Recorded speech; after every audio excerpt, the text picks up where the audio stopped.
Well, when Craig Cross was appointed the head trainer for Cobbitty Equine 5 years ago, social media went into meltdown with phrases such as Craig who and what has Craig Cross ever done in harness racing? Well, Craig Cross is now with me and he has an outstanding story to tell. We're going to unpeel what has been an intriguing career.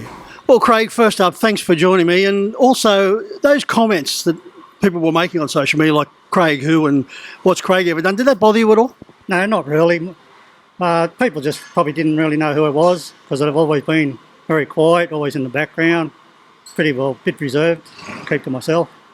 Well, they're going to find out now who Craig Cross is, and your intriguing career, Craig, started as a 13-year-old. How did that come about? Yeah, I started, I actually left school because I didn't like school at all, so had a bit of an association with a few cousins and that had trotting horses, and we used to go to Bankstown and Harold Park every Friday night, and yeah, just loved the animals. One of your early jobs was that as a farrier? Yeah, yep. I started a bit later on, but I worked for Charlie Parsons for a fair while and picked up a lot of things off Albert O'Cass come along, and before that there was Maxie Murphy and Eric Fowler and him. Craig, as far as Charlie Parsons is concerned, that must have been a magnificent start to your career, being with someone as high profile as he was. Yeah, Charlie was good because he was probably the first horse whisperer I ever seen, and a lot of the good trainers like Ian Thorne and Stephen Lee, and he had a lot of young people under him, taught them all the basics, and they were all good trainers and drivers and horsemen. What do you mean by horse whisperer? He could, the truck would line up there and come in, the horses would be 4 or 5 year old, just saddle horses or whatever, and wild, and within 2 days he could do anything with them. Apart from Charlie Parsons, there's also David Aiken in the scene, and probably that was one of your longest associations with David at Bankstown? Yeah, I struck up a friendship with David and Gary Henman at Bankstown, and that rolled on for about 8 years there, shoeing and helping the training and taking horses away from the race. Well, Lakey was here a couple of weeks ago and he was reminiscing about those good old times at Bankstown and Harold Park with you driving in races along with his cousin Gary. Good times. Yeah, it was.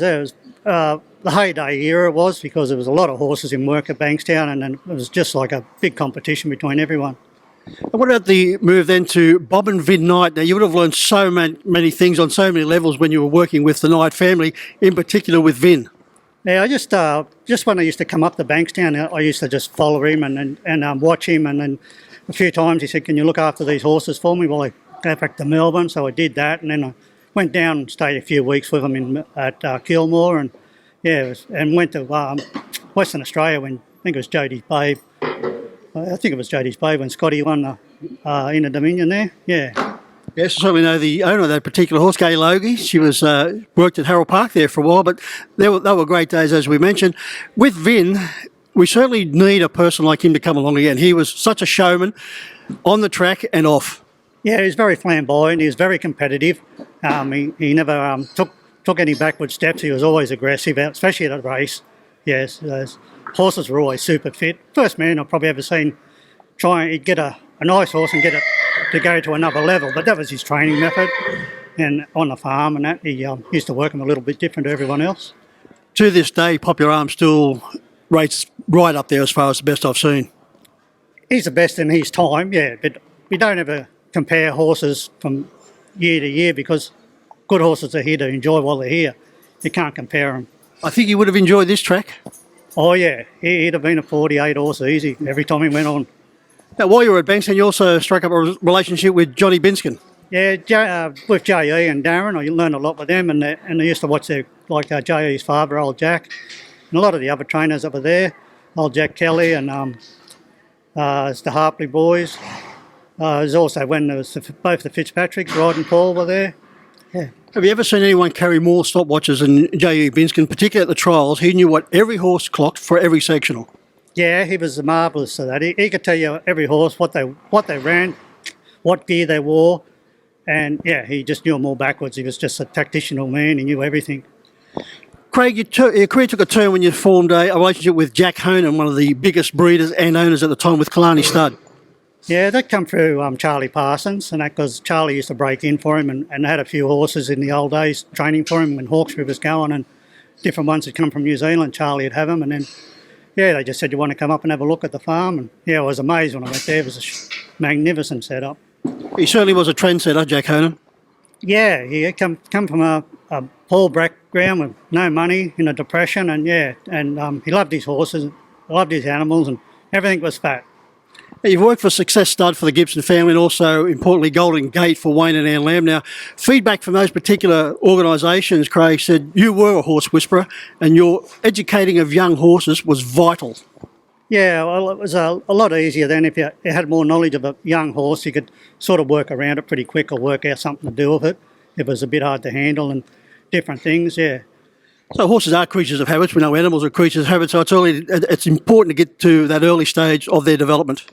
Yeah, it's even now when you see a lot of them, old days when they used to wean them and that was a lot harder on them and a lot different, but we've changed a lot of that method to now it's you use more like pressure on, pressure off, and and use the mare as a magnet, and you'll see a totally different product now.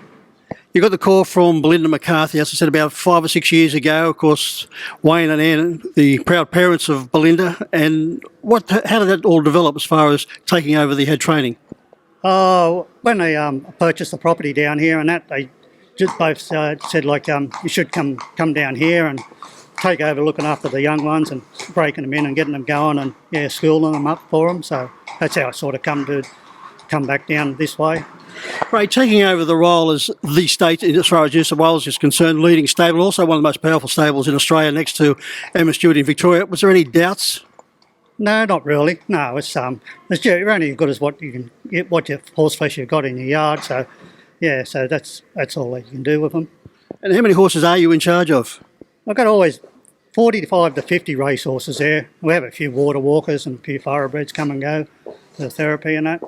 Great, your association with Luke McCarthy, the stable driver, is just a perfect one. As you said, you like to be in the background. Luke's so much like a Vin Knight. He's got the showmanship qualities about him. He backs up on the track and off the track as far as handling the media. That just suits you fine. Yeah, because he does all the talking on the track. Like he puts the horses in the best positions, and that, my job's mainly just to make sure they're ticking over properly and everything's good with them at home and everything's good. Craig, all these legend figures we've been talking about that you've worked for, taking little bits of each of their methods and making it into your own, just like a jigsaw puzzle coming together? Yeah, virtually, yeah. Especially when I come down, they'd have a horse there and Luke said, oh, what would you do with this or that, and a couple others, just different things you learned of old people and you watched or anything. Show jumpers used to teach you different things with them and that. Craig, turn the clock back to Miracle Mile Day, 7 months ago, 8 months ago now. It seems like a lifetime. When you were standing on the podium, did you feel that you belonged? Could you believe it? If it was a dream, don't wake me up. No, well, I did think it was actually a dream because I said I'd never be able to ever get a horse that good. And like Senior and them in Western Australia to send him over, he's just a machine, that horse. He's just a beast. He's a bit like Poppy. Yeah, it was just a great honour to have him, and it was really thrilling. Yeah, hope we can do it again this year. Well, did you feel out of place standing there? You just looked to be wanting to stay in the background. Yeah, well, that's how I am. Yeah, I'm not. I don't sort of get up there and do high fives and yell and scream and that. I did at the race, but I watched the race on my own, quietly, and that was it. Yeah, just so happy for the horse and all the work we've done with him to get him up and get him really firing. Let's put the clock forward now to the Miracle Mile Carnival, which is probably only 3 or 4 months away. Success once again for Luke McCarthy and Craig Cross. You're on the podium once again. This time around, do you think you'll have a sense of being that you now belong there? Oh yeah, well, yeah, I definitely will be next time. Yeah, because it's you've sort of been there and done that, so it's a bit like if you won one Miracle Mile, but when you can win two, that's even different again. Craig, you look at the Miracle Mile on a roll and you see all those great names. People you've worked for, David Aiken, Charlie Parsons, you've been associated with J.E. Binskin and, of course, the Knight family. That honour roll now has Craig Cross's name on it. Is it a bit overwhelming when you see all those legends there? Because now you have to be a legend to be on that board, and you are. Yeah, it is really, because you've got Kevin Newman, Percy Hall, and even the Days and that, they've won the race. So it's, and a lot of the Kiwis, Barry Purdon and that. Yeah, it's a real honour. Well, Craig, it's been an outstanding season once again for Cobbly Equine. We're getting nearer the end of the season now. Just a couple of weeks ago, 273 state winners. You got a big lead in the Metropolitan, 164. It's been a fabulous season. Yeah, one, I never ever thought we'd ever get to that level, but yeah, now we've climbed the tree, we'll try and keep it up there. And of course, it takes a lot of work behind the scenes. You've got a lot of people here now working for you, getting the horses all geared up. Yeah, you got to have good staff and a farrier, because I can't do much at the moment still. Young Nathan Zirup, and then I've got like 6 staff, so it's pretty flat out. Yeah. As you mentioned, you can't do much. You've had a badly broken leg, which then became infected, and I've seen the horrific photos. You went very close to having your leg amputated. Yeah, it wasn't real good. Yeah, got cellulitis in it. Yeah, about a month ago, and yeah, wasn't real good, but it's not too bad now. It's coming good again. Hasn't slowed you down much. Oh no, can't stop. No. Well, Craig, it's been an absolute delight. I'm glad you took time out to have a chat with us on Clubman Angle TV, and hopefully now some of those knockers may back off, because you have had an outstanding career in racing.